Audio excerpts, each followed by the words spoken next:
I'm Christy Hubacher. I've been in the program for 4 years. I'm a senior this year.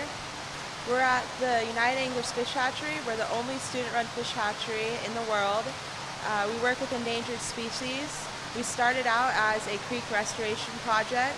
We later moved into working with endangered species that need our help in the local area. In our facility right now, we have rainbow trout.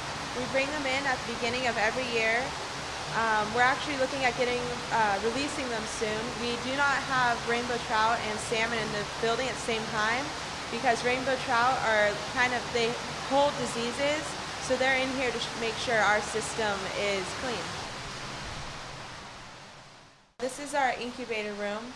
We have incubator trays and incubator bottles. Our incubator bottles we generally don't use because they have a higher rate of death, whereas our incubator trays are more of a hands-on approach at taking care of our eggs. We hand-pick out the dead eggs. It causes a higher success rate.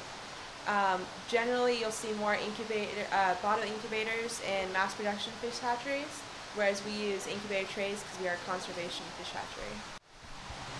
So these are our troughs. We move our babies into here after they have hatched out of their incubator trays. At the top of the troughs are incubator bottles. Generally not used, but when they are, the babies come up out of the top into our troughs.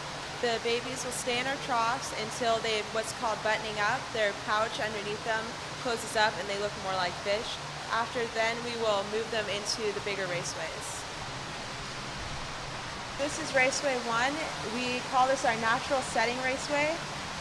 Raceways 1 and 2 are covered with nets at the top because as a natural instinct, the salmon will try to jump at the water source.